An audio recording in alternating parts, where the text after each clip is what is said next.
안녕하세요. 반갑습니다. 비트코인 뉴스팡입니다. 2025년 암호화폐 시장 8가지 대담한 전망이라는 기사 먼저 전해드리도록 하겠습니다. 비트와이즈 리서치의 라이언 라스무센 CEO가 주요 암호화폐와 시장 트렌드에 대한 대담한 전망을 발표를 했습니다. 최근 게시물에서 이 비트코인 20만 달러, 이더리움 7천 달러, 솔라나 750달러의 가격 달성을 예측하기도 했었는데요. 비트코인 현물 ETF의 성장세가 이어지면서 2024년 기록적 유입량을 뛰어넘을 것이라고 전망을 하고 있습니다. 라스무센은 이 비트코인과 암호화폐 채택 속도가 빨라질 것이다 라고 보고 있는데, 비트코인의 시가총액이 2029년까지 금의 18조 달러를 초과할 것으로 전망을 하고 있습니다. 2025년에 예상되는 주요 발전을 다음과 같이 언급을 했는데요. 총 8가지입니다.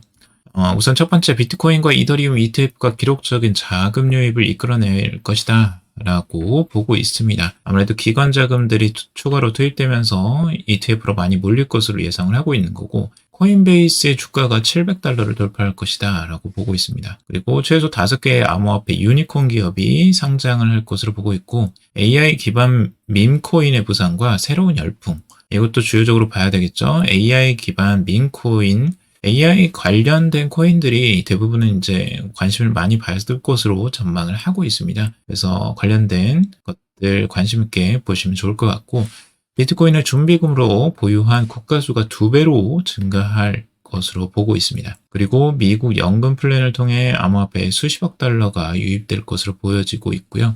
연금 자금이 이제 암호화폐 시장으로 들어오는 겁니다. 그리고 스테이블 코인의 자산 운용 규모가 4천억 달러로 2배 증가할 것으로 예상하고 있고, 토큰화된 실물 자산의 가치가 600억 달러를 초과할 것으로 보고 있습니다. 계속 RWA 계속 나오죠. 그래서 토큰화된 실물 자산에 대해서 관심을 꾸준히 가져볼 필요가 있어 보이고요. 라스무센은 2029년 비트코인 가격이 100만 달러를 돌파할 가능성을 언급하고 있습니다. 캐시우드도 이제 비슷한 전망을 내놓고 있죠. 2030년 100만 달러까지 내다보고 있다고 하는데요. 비트코인이 금을 뛰어넘는 가장 대표적인 가치 저장 수단으로 자리 잡을 것으로 전망을 하고 있습니다. 비트코인 10만 달러 돌파는 시작에 불과 스카라무치 장기 투자 접기 주장이라는 기사입니다. 미국의 헤지펀드 스카이브리지 캐피털 설립자인 앤서니 스카라무치가 비트코인에 대한 강한 신념을 다시 한번 강조하면서 올해 가격이 25만 달러를 돌파할 수 있다라고 전망을 하고 있습니다. 스카라무치는 최근 인터뷰에서 2022년 12월 비트코인 가격이 1만 6천 달러까지 폭락했을 당시를 회상하면서 많은 사람들이 우리가 비트코인 투자로 실수를 저질렀다라고 생각을 했다. 그러나 2년 전 바보였던 우리는 이제 천재가 됐다라고 전하고 있습니다. 그때 이제 폭락했을 때 이제 비트코인 투자가 바보였다라고 비난을 했겠지만, 그게 이제 완전히 다른 걸로 돌아왔던 거죠. 1만 6천 달러면 지금 거의 9배에서 10배 가까이 되는 수치가 돼버린 거죠. 그래서 비트코인이 처음으로 10만 달러를 넘어서면서 이는 기관 투자 시대가 본격적으로 열렸음을 상징하는 중요한 이정표다라고 강조를 하고 있습니다. 그는 현물 기반 비트코인 ETF 승인 지연이 시장 가격 상승을 늦췄다고 지적하면서 SEC가 일찍 승인을 내줬다면 이 수준을 훨씬 이전에 달성했을 것이다 라고 보고 있습니다. 그리고 스카라무치는 비트코인을 장기 투자 자산으로 보고 있고, 일일 변동성을 신경 쓰지 않고 꾸준히 보유함으로써 수익을 올렸다라고 말을 하고 있습니다. 중요한 요소죠. 변동성에 연연해하지 않고 계속 보유하는 겁니다. 그리고 비트코인을 매일 추적하지 않는 것이 성공 비결이다라고 보고 있습니다. 그래서 비트코인 가격을 너무 자주 보지 않고 계속 들고 가라는 거죠. 자, 비트코인 22만 5천 달러 도달 상승장 직전 30% 가격 조정도라는 기사인데요. 알고리즘 기반 트레이딩 회사 이 프레스토 리서치는 비트코인 가격이 21만 달러에 도달할 가능성이 있다라고 언급을 하고 있고요. 트럼프 대통령 당선인의 아들 에릭 트럼프도 비트코인 가격이 최대 100만 달러까지 오를 수 있다라고 하면서 이를 미국 역사상 가장 친암호화폐 대통령의 정책 덕분이다라고 강조를 하고 있습니다. 자, 그리고 비트코인의 향후 가격 흐름은 시장 심리와 정책 결정, 비트코인 가격 자체에 비트코인 자체 회복력에 달려 있다라고 보고 있는데요. 이 비트코인이 금융 도구로서의 입지를 강화하고 투자자들의 관심이 깊어질수록 신기술과 보수적 투자자들 간의 이 교차 지점에서 새로운 기회가 창출될 가능성이 있다라고 보고 있습니다. 이게 우리가 주요적으로 봐야 될 이야기인데요. 신기술이 나오면 이 보수적 투자자들은 우선 거부를 합니다. 저항을 하고 사기다 이렇게 이야기를 하죠.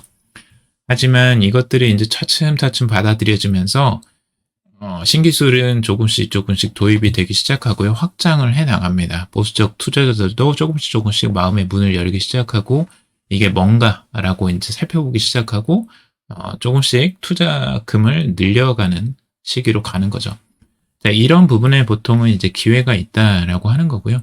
이것들을 빨리 알아보는 자들이 투자에 좋은 위치에 설 수가 있겠죠. 자, 그리고 코인베이스 프리미엄 인덱스를 가져와 봤는데요. 지금 크립토컨트에서 나온 이 코인베이스 프리미엄 인덱스입니다. 엊그제도 말씀을 드렸어요. 근데 이 코인베이스 프리미엄과 비트코인의 가격 움직임의 상관관계가 굉장히 유사하게 나타나기 때문에 주요적으로 봐야 된다라고 말씀을 드렸고, 과거에 이런 저점에서 이렇게 전환점이 나오는 시기가 있습니다. 실제 이런 전환점이 이제 코인베이스 프리미엄이라는 거는 결국에는 일반적인 비트코인의 가격, 전체 글로벌 가격보다는 이제 미국 자체 내 투자자들의 심리를 반영하는 거라고 볼 수가 있고, 비트코인을 적극적으로 매수하려는 심리가 강해질수록 이 프리미엄이 붙습니다. 미국 내 투자자들, 기관이든 개인이든 이쪽이 코인베이스를 이용하는 투자자들이겠죠. 근데 주요적으로 이 프리미엄이 붙으면 붙을수록 비트코인 가격도 이제 상승했던 과거에 이런 흐름들이 있습니다. 그래서 이런 흐름들을 보고 지금 이 전환점을 주요적으로 많이 보고 있는 거고요. 프리미엄이 완전하게 이게 마이너스로 갔다가 지금 플러스로 이제 전환되는 시점들이 온다면 비트코인이 본격적으로 이제 상승을 이어갈 것이다 라고 전망을 하는 겁니다. 근데 다행히도 지금 이제 전환점으로 조금씩 가고 있는 모습을 보이고 있다라는 거죠. 이걸 이제 긍정적 시그널로 보고 있는 겁니다. 비트코인 올해도 불장 이어지나? 라는 기사인데요. 전망들 비슷합니다. 영국의 스탠다드 차타드 은행의 2025년 말 비트코인이 20만 달러에 도달할 것으로 전망을 하고 있고요. 기관 유입이 2024년보다 2025년에 더 커질 것으로 전망을 하고 있습니다. 그래서 기관 투자자들의 유입은 결국에는 비트코인 가격 상승에 긍정적 영향을 미칠 것으로 전망을 하고 있고요. 미 연준 지급준비금 3조 달러 아래로라는 기사인데요. 미 연준의 은행 지급준비금이 2020년 10월 이후 처음으로 3조 달러 아래로 떨어진 것으로 전해졌습니다. 그래서 연말맞아 은행들의 시중 자금 축소 움직임이 활발히 진행됐다라는 의미로 보고 있는데, 이걸 이제 왜 주요적으로 보느냐 했을 때, 지급준비금을 이제 적정 지급준비금이 이제 됐을 때 양적 긴축이 이제 중단이 된다는 거죠. 양적 긴축이라는 건 이제 돈을 긴축한다는 거예요. 결국에는 이제 시중 자금들을 빨아들이는 건데, 이렇게 되면 이제 자산들의 가격에는 이제 악영향을 미치게 되죠. 그래서 실제로 이제 위험 자산의 투자들이 이제 줄어드는 효과들을 가져오는데, 이게 이제 긴축이 완화가 된다. 그러니까 긴축 자체를 안 한다라고 보면, 중단이 된다고 보면 시중에 유통되는 자금량이 이제 늘어나게 되거나 좀 유지를 할 가능성들, 그리고 이제 긴축 완화로 돌아설 가능성들도 염두를 해두는 거죠. 그래서 월가에서는 완충액을 포함해서 3조에서 3조 2,500억 달러 정도가 되면 이제 적정 지급 준비금이라고 보고 있는데, 지금 수준은 그보다 적어진 셈이라고 하고 있어요. 그래서 아무래도 양적 긴축이 이제 올해는 중단이 되지 않겠느냐라고 보고 있습니다. 그래서 시중의 유동성이 이제 감소가 어느 정도 끝나가는 거 아니냐라고 보는 긍정적인 시각의 기사입니다. 자, 오늘은 여기까지 정리해봤습니다. 여러분들 도움이 되셨길 바라고요. 도움이 되셨다면 좋아요, 구독, 댓글 달아주시면 감사하겠습니다. 투자에 관련된 정보도 참고성일 뿐이고 조언이 아니니 투자하실 때 여러분들 스스로 꼭 판단하시고 결정하시기 바라겠습니다. 금일도 방송 들어주셔서 감사합니다.